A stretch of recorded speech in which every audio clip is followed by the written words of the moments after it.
it makes sense. It makes sense. Yeah. Okay, like for people, one of the, if I was like, I always kind of like, if I was to ever become like a comic book writer, I want to answer those questions in comics that people never thought to think about. Okay.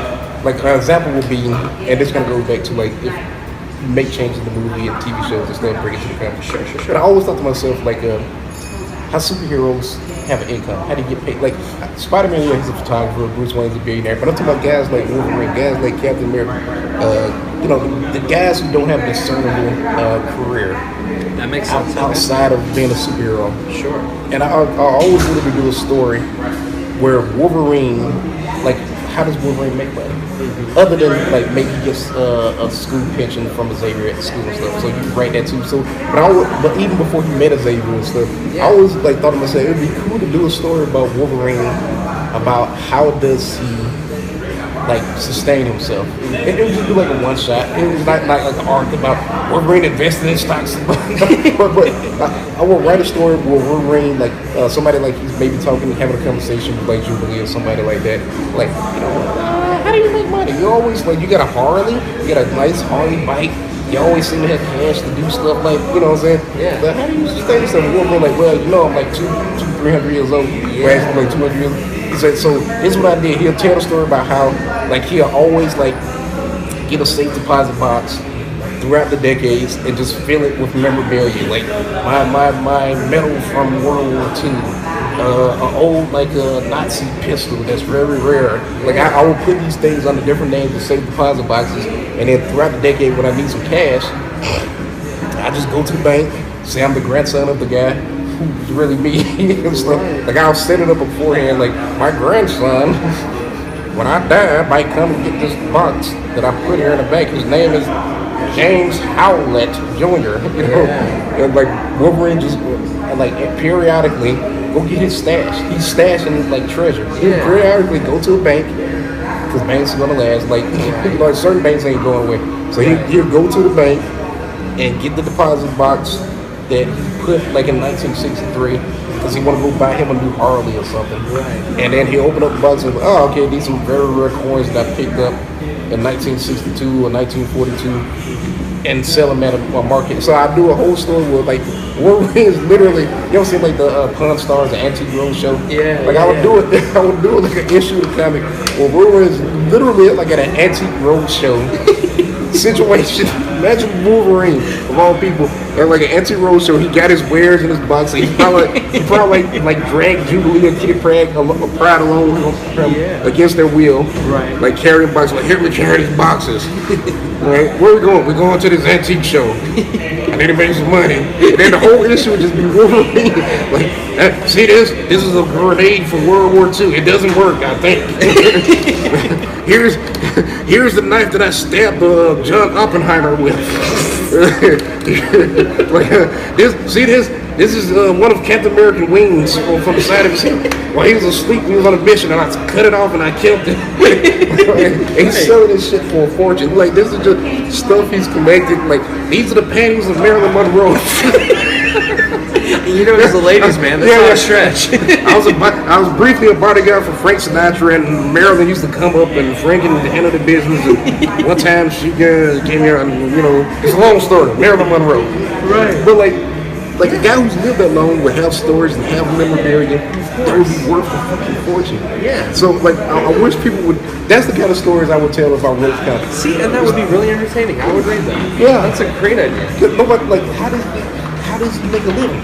It's like, I feel like there has been, like where people suspend, that's what I'm looking for. Disbelief? Yeah, like, they suspend disbelief and they kind of, it's like, oh, well, it's just a world of superheroes. Yeah. They just kind of write it off, you know what I mean? But adding like that depth, I mean, that's like stuff worth looking into. There's so many good stories you can get out of just like minutia. Yeah, absolutely. Like, an example of that would be like, if I wanted to do a comic, let's say, okay, I'll use Captain America for example. I would, like, I'm thinking about, like, a guy like Captain America, and he's really from, he grew up, like, in the 1920s and 1930s, so you think about it, 1940s. And so he has that little tap. Right. So, and Sam Wilson's, the sliding time scale of Marvel Comics is like every 10 years. So, you know, even though Sam was introduced in the 60s, right, he's only like 10 years older than what he was before. Right. So Sam Wilson today, because Marvel trying to keep their characters like within that late 20s, early 40s range. Right. Sam Wilson would probably be like 33, 35 in the current continuity. Yeah. And Cap will physically be about like 33, 35 or stuff. So I always wonder, like, even though they're friends and they connect, they must have wildly different ideas on like music. Oh yeah. Right. So like Sam Wilson, I would guess Sam Wilson is about our age, right? Right. Maybe younger. So this guy grew up listening, his black ass, so he definitely grew up to like listening to shit like Wu-Tang Clan, oh yeah, EPMMD and stuff like that, right? Yeah. I would love to like write an issue of Captain America, Sam Wilson just chilling. It's just a day off, right? At Adventure Time, just chilling. And maybe like they're working on their equipment. Sam's like doing repairs on his flight suit. Cap is like fucking like buffing out the like scratches in his shield. Yeah. And Sam goes to go put on some music on the Wi-Fi, and then Sam puts on some fucking DMX, and then Cap's like, whoa, DMX. What about some Sam Cooke? What about some Bing Crosby? What about some classic stuff? And then Sam's like, I ain't trying to hear that. Like, I would love to see a comic. Have them like have like a battle of music, like it's like, well, let me play you this song. It's like, okay, well let me play you this song. Like there's stories to be like freaking mined from stuff like that. Yeah, definitely. So like that's my sweet spot. Like if I was to ever write comics, that's my sweet spot. Yeah, I love that, man. That's such a great idea. Very cool. Yeah. Well, hopefully. Not everything has to be. Now we know if all of a sudden this happens, we heard it from this guy, so make sure he gets credit for it. Listen, if you take my idea, that's fine. Just send me a check or something. There you go. Yeah, or just bring me in as an artist or co-writer or whatever. I don't care. And he is a pretty brilliant artist, so. Yeah, thanks. Hint, Marvel. I ain't ready for them. I'm not ready for prime time on that front. Fair enough. Yeah. All right, so now that we talked about the comics, let's talk about movies. Okay. You know, with Marvel, I mean, we're at this point now where we're literally getting 4 brand new, all in continuity Marvel movies. DC is starting to ramp up. We're getting Justice League in November. They're kind of on. Oh man. And I feel like that's something we'll talk in first. But how do you feel about being in a time where it's like comic book movies are more mainstream than like say what action movies were in the 80s? I'll just say this. My mom, she knows that Superman's name is Kal-El. She knows. Hey, respect. She knows that's awesome. She knows that Steve Rogers is Captain America. She's not a comic book person at all. Okay. But the fact that my mom, hey, what's Spider-Man's real name? Peter Parker, right? Yeah. You got like the fact that, you know, a freaking like 6-year-old black woman knows who Captain America is and know that his name is Steve Rogers. So good. That's what the movies have done. Yeah. Like it normalized like nerddom. Yeah, it really has. It's bridged the gap from stuff that we loved, and it's brought it into a world where, you know, people can relate and understand. Yeah, I would say like before when I was younger, I'd be kind of like embarrassed to read comics out in public. That's fair. Now, I look cool as shit. Yeah, exactly. I got my comic. I'm just reading on the train. You know, like it's normal now. Right. It's not something that people are unfamiliar with. In fact, it does start a conversation. Yeah. So, but with the movies have made it as such that stuff that we both grew up liking. Yeah. It's not out of the norm now. It's not something to be hidden away or be ashamed of. Like it's normalized. Like hot chicks like comics. Yeah. And they like comic book movies. It's such a wonderful thought. Yeah, obviously it's mainly because like they like Chris Pratt or Jason Moore or somebody like that in the role, but still, true. You know, like it's normalized. You know, like cosplay. People like a movie come out, people identify with the character, you know, and next thing you know, you see somebody cosplaying as that character. It's very much it's normalized like geek culture. Yeah, and I think it might also be to your point what you said earlier. You know, people being embarrassed to read comic books out in public. Maybe it's kind of brought out the inner nerd because they say that nerds actually end up being the most wild and crazy person when you get them comfortable. I think. And I mean that in a good way. That's not like like they're like they become a menace to society. I think there's a distinct difference between a nerd and a geek. Like you can be a sports geek. True. You know what I'm saying? But I don't think you could be a sports nerd. Yeah, necessarily. Because I think like being a geek is more about being obsessed with something, really into something. So like if you're really into sports, you're really into hockey. You're a hockey geek, right?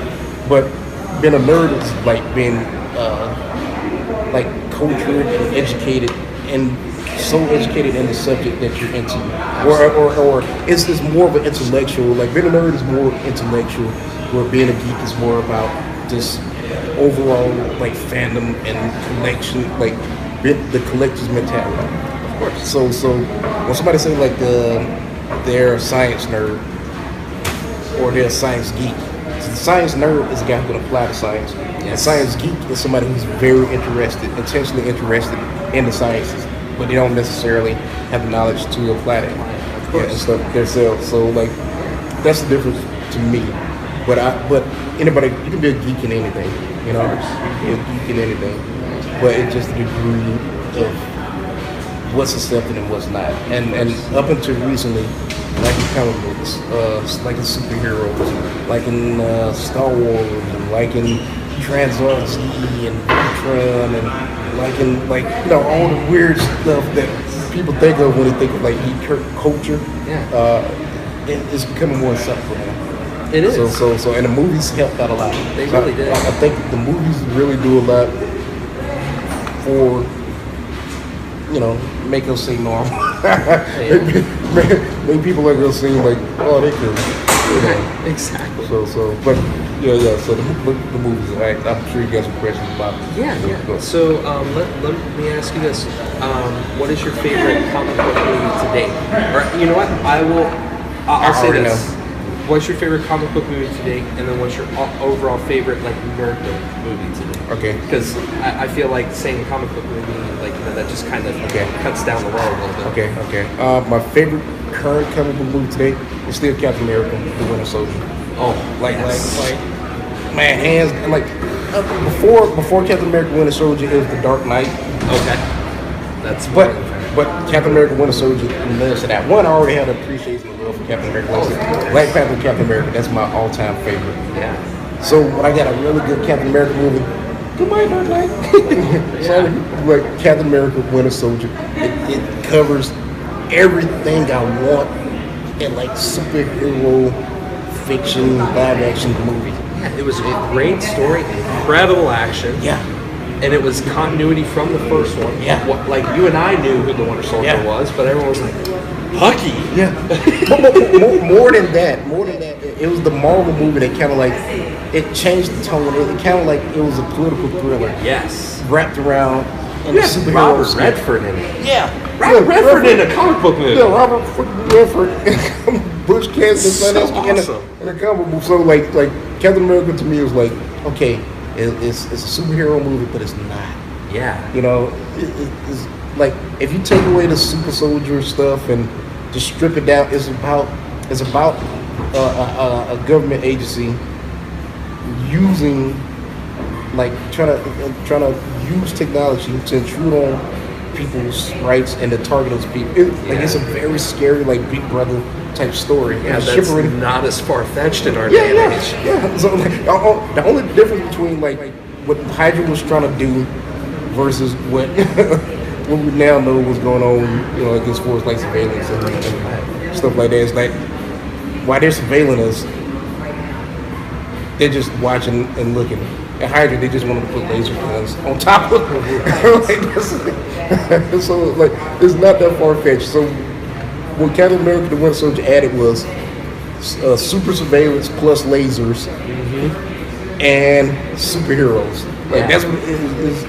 like the implications of that movie, like great, great, like so good, man. Yeah. So Captain America. Okay, so of my all-time favorite like genre comic book movie of the past or just in general, I'm gonna see if you think this counts. Okay. The first Conan the Barbarian. Oh yeah, that counts. Okay. Counts. All right. So yeah, I'm obsessed. Yeah. I'm obsessed with Conan and that particular movie. Like that movie was probably like one of my earliest memories. I remember seeing that, and it just stuck in my head. James Earl Jones, Arnold Schwarzenegger, the music of Basil Cordores, the angelic drum,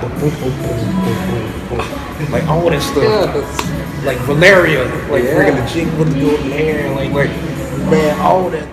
Oh man, Sumatai, you know, like all that stuff. Like Conan, it's so ingrained in my brain that like if I'm just blanking out,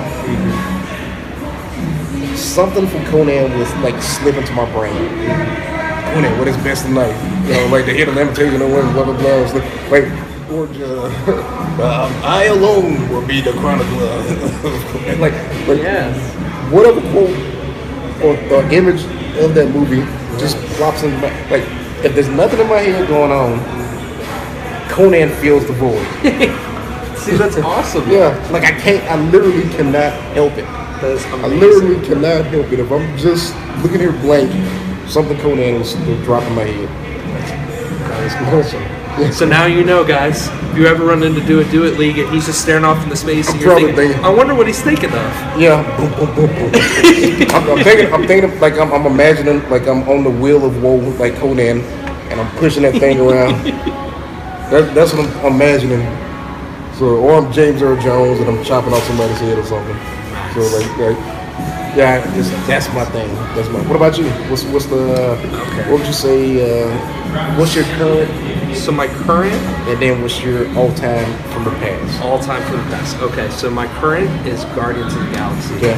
I love that so much, and if you know me, I knew who the Guardians of the Galaxy were, but I was never a fan of the comics. Yeah. I liked the ideas, the characters, and everything, but I love James Gunn. I've been a huge fan of his. You know, like with Slither and Super. Just the way he writes and directs films are so good. And I love that he looked at the source material and he said, no, this isn't going to work for me. I'm going to take these elements and I'm going to create an original story and I'm somehow going to make a story that's better than any of the source material that we got today. It's a prime example of what we were saying before, like somebody taking material and improving upon the concept. Absolutely. And then that concept translates back into the comics. Yes. That's the A1 example of that. Definitely. It has so much heart and humor, it has action, it has everything you want. And all of that music on Awesome Mix Volume 1, I'm like, this is my jam. Man, like James Gunn has single-handedly like broke back the careers of like so many like artists like back in the day. Blue Suede, like when that trailer came out, Blue Suede, Hooked on a Feeling topped the charts as the most purchased and listened to song for the next 4 months. Blue Suede from 1977. He just bought you a Mercedes Benz and he probably like added a pool in your house just because he liked your music. So whoever you got on the soundtrack today, man, they're gonna be making some money. They're gonna make some good money. I think, matter of fact, I think you got Sam Cooke on there on the new Volume 2 soundtrack. Yes. Sam Cooke, he's got Parliament Funkadelic. He's got Glenn Campbell. He's got so those guys are about to make some money. If they're still alive. But you got Sam Cooke. Sam Cooke, but his estate is about to make some money. So but stuff like that I love. But James Gunn, man, like wild imagination. That's exactly. You got Michael Rooker as Yondu. Man, I love that dude. Oh, he's so good. Yeah, he's like, it's almost like I'm thinking about this, like Michael Rooker's career. I don't think he knows he's an actor. Yeah, it's almost like he has fun. Yeah, every movie he's been in, I don't think the dude realizes there's cameras on him. Yeah. I think he just walks on the set, and then somebody paints him blue. What we doing today here? I'm a Ravager, right? Huh? Like I don't think that dude realizes he's an actor. And he pulls it off. It's just, it's so good. So, you know, you introduce all of these characters at once. And they all have the proper character development. It just, the story is so good. I love it so much. So Guardians of the Galaxy for me is my favorite movie to date. And, you know, I got to actually meet James Gunn. He was at Dragon Con a couple years back. So humble, the coolest dude ever. And he seemed like pretty cool. Yeah, and I was able. Well, let me put it to you this way: he was there right after Guardians opened, and he was giving out signatures and pictures for free. Nice. He was there just for the fans, and if you wanted to give him money, he was taking money because him and Vin Diesel were doing an event where they were planting trees on the Groot. They're calling it We Are Groot. So if you did do that, you put the money in the jar, and then he would have you, along with him, call out to the crowd to say We Are Groot in unison. That's awesome. It was amazing. But I can imagine like Vin Diesel, he's like probably pocketing some of that movie, that money. Yeah, I'm gonna plant some trees. I'm Vin Diesel. No, I'm not. I'm Vin Diesel. I'm giving this money to my family. We can start on him too. But okay, so what's your movie from the past, or what's your superhero or not even super comic book movie overall from the past? Like what's that thing that like that's my jam until the day I die. Oh yeah, to the day I die. Oh man. That's really hard for me because there are like 4 or 5 films that I watch all the time. I need to narrow it down. I will say the very original Teenage Mutant Ninja Turtles. Yeah. Okay. Because that movie defied all odds. It was a solid comic book movie. It did the characters justice. You had Shredder. It was believable, and it had like that dark, gritty New York tone. Okay, I was just about to say that. Like the thing I love most about that first Teenage Mutant Ninja Turtles movie, it felt like New York. Yes, it really did. And as I understand it, like in the making of the movie, like they didn't film a lot in New York. They filmed, I think, like in South Carolina or something like that, for the most part. But that movie really felt like New York. It did. It really did. It surprised me how much it did. And then like the puppet animatronics and stuff. Yeah, I mean now like you look at it like it's kind of simple. Right. But they sold the hell out of it. Yeah, they like, really did. They sold the hell out of like what Jim Henson and those people did, man. Like they sold those characters. They really did. And there's a little bit of reverence, man, animatronics. Exactly. And for me, like the practical effects like that, they sell movies for me now. And I know we live in a world where CGI is just next level, and that's why we're able to get the movies that we get right now. But I feel like there's a point where it kind of goes too far. So like with the Turtles, I feel like those 80s incarnations where there actually are guys in suits with fully expressional faces, it's the Turtles thing. And the other thing about that is like in later Turtle movies, like they kept the guys in the suits animatronic. It didn't look as good. No, but like the quality went way down. Yeah, and I don't necessarily think it was the quality, because I think the technology for the puppets got better.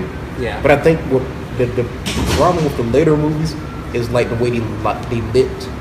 Yeah. The turtles. They were like the bright green, and their eyes are like this. Yeah, the whole time. The bright green, the eyes like this all the time, and the lighting. Like the first Turtles movie had very natural low lighting. Yeah. And it kind of like in some ways we kind of like shadowed the turtles, so it kind of hid some of the imperfections of the costume. Yeah, and it kind of gave it like that noir effect. Yeah. So and then like the latter movies, like Secret of the Ooze, like when you put bright lights on something that's fake, a puppet, like it takes away the reality of it. I agree. And I think that's what happened with the later movies. And I think part of the reason why I think like CGI, they use CGI more often than not, is because I don't think like cinematographers know how to light like puppets and animatronics and prosthetics today.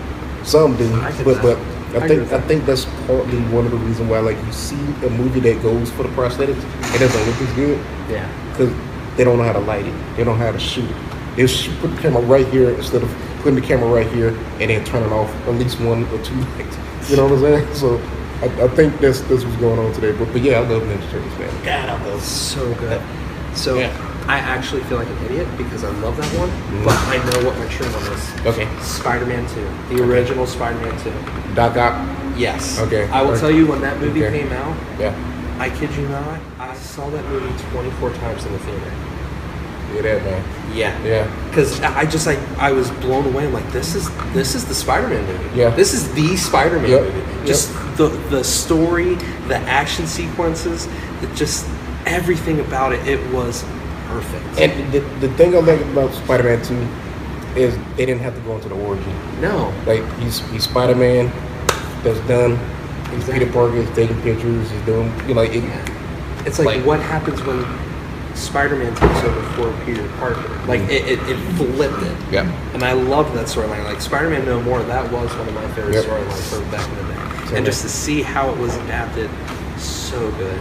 And like 2.5 just makes it even better because you get like more extended action scenes. I have not. Have I seen the 2.5? Yeah, I have. Yeah, I have. But yeah, like to me, it's like I really feel like Spider-Man 2. It was like Sam Raimi, like hitting his stride. Yes. This is like I got this. Like I know how to make a Doc Ock. Yes. Like I'm gonna add a little bit because I've noticed like in Spider-Man 2 as opposed to Spider-Man 1, Sam Raimi's Spider-Man movies, like Sam Raimi in Spider-Man 2 use more of his techniques. His techniques, like the zoom in. Yeah. Oh, so that to me is like why is my favorite Spider-Man, like Sam Raimi Spider-Man. Yeah. Well, actually, it's my favorite Spider-Man overall too. Yeah. Because it was the most Sam Raimi. Absolutely. Whereas Spider-Man 1, he still was like fighting with the studio. Yes. Trying to find that tone. Spider-Man 3, they threw Venom on him, and he didn't want to use Venom. Yeah, and I will go on record to say, and he hit the nail on the head, I will never blame Sam Raimi for what happened with Spider-Man 3. Yep. He got overridden by A.nd. Yep. We both have talked about how we feel about that guy. He because it would have been perfect if it was just Sandman. Yeah. Because that's what he wanted to go. You could tell, like, he really invested in that character and his development. Thomas Ian Church really did. The origin of Sandman, like he first like pulls himself by the yellow. Yes. Like it's still one of the greatest scenes I've ever seen. I thought, you know what? I'm gonna admit something here. Yeah. I cried. I shed a tear at the Sandman scene. Like when he was like when he gets zapped in that sand pit, and then the camera like just sits on the sand, and then you just see like little pebbles of sand start like rolling and pulling itself together. And he forms a hand, and the hand falls apart, and he wheels himself back together. Yeah. I cried. It was amazing. Man, I shed a freaking tear, man. I was like, yeah, the detail that went to that, and and the music was perfect. It just like you felt like he was like just in this impossible situation, which you learned wasn't his fault. And he was trying to grasp for the locket with his daughter, and it kept going through. Yeah, and then he's just like, and then finally grabs it. It's so good. Yeah. But yeah, I feel like Sam Raimi was really cheated because with 2, you could tell that it was Sam Raimi's Spider-Man. He had control. Like the studio said, okay, you clearly did something with 1. Let's let you take over from 2. Now, whatever happened with 3, I don't know. Breaks my heart because you know what happened. Have you R.ad? Yeah. He wanted that Venom. He wanted them toys, and he wanted whatever Harry got turned into. Yep. I don't know. Flying snowboard paintball guy. I call him Mountain Dew Man. Mountain Dew Man. Because he was green. Yeah. He was on a snowboard. And he had like that extreme mask on. Like extreme sports gear on, and he looked radical. So yeah, Mountain Dew Man. He wasn't Green Goblin 2. He was Mountain Dew Man. It was so heartbreaking to me, man. Because the way 2 ended, it was incredible. Because finally Peter and Mary Jane are together. Yep. And Harry discovers his father's there as a Green Goblin, and we know what that means. Just that build up of him like grabbing the serum, looking up, seeing the glow. You're like, Harry's going to be the Green Goblin in 3. Yep. And we didn't get that. Let me see how you feel about this, because I think the one true misstep I think Sam Raimi made with his Spider-Man movies was how he presented Green Goblin.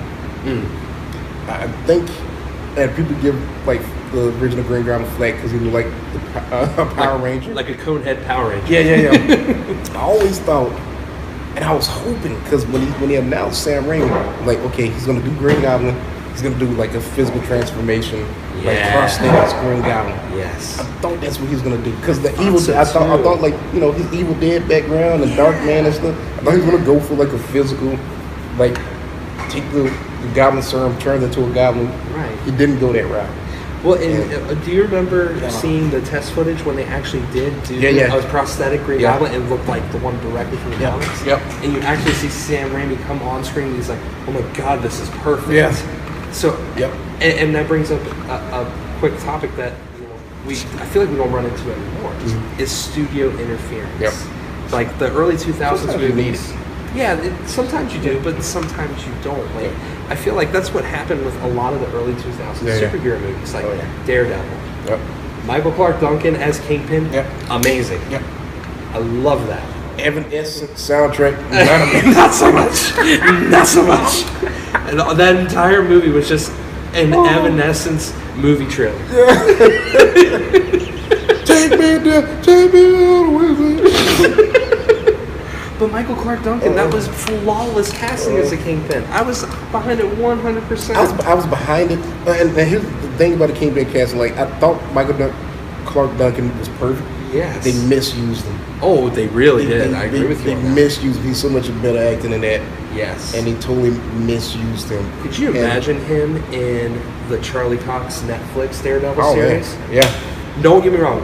Vincent D'Onofrio's role, he's brilliant as well. I think I prefer Vincent D'Onofrio's Kingpin way more. Oh, okay, I with you on that. I would say that if I had to grade Michael Clark Duncan's Kingpin, I give it a C minus. Fair. C minus, and then most of that's due to the actual movie that he was in and the director. Right. And not necessarily. And they watered down a lot of his mythos and everything because he wasn't attached to the Marvel universe. Because the idea of this big, bold crime syndicate guy actually being a threat to superheroes, that's a big component that unfortunately they weren't able to use because of how separated everything was from each other. There was no connections. Not even that. It was just that particular Daredevil movie was just bad, man. It was just like ill-conceived all around. Yeah. Everything from the music, everything from the cinematography, everything from the leather costume. Yeah. Like it was so. What was the obsession with the leather in 2000s? Because you got that in X-Men, you got that in Daredevil. Think about it. What came out just before that stuff? The first Blade in the Matrix. Blade in the Matrix, yeah, that's true. They kind of set a precedent. Yeah. Like as soon as when those two movies hit, you know what? I think we need to put characters and wear shades, and they gotta wear some kind of leather. Yeah. like it doesn't matter. Like if Superman came out during that time, they would have put him in shades and leather. Oh, good lord, yeah, I could see that. Yeah, I could see that. So that's what it is. But like, I don't want to talk about that movie. Let's talk happily. Happily, of course. Let's bring it back to our center. Yeah. The idea that we're living in a world where we're getting a Black Panther movie next year. The fact that we're getting Thor Ragnarok, which is going to have World War Hulk. Yeah. You seen that trailer? Yes. Let's talk about it, sir. Let us talk about it. Let us talk about it. Okay. Thanks so much for watching, guys. If you enjoyed this video, subscribe today. Major thanks to the epic man that is DoItDoItLeague. Go check him out on his social media, which will be in the description of this video. And then come back for part 3 of our discussion of the Golden Age of Nerdom. I am the Bearded Con-Man. Thanks so much for watching, guys. We'll see you next time.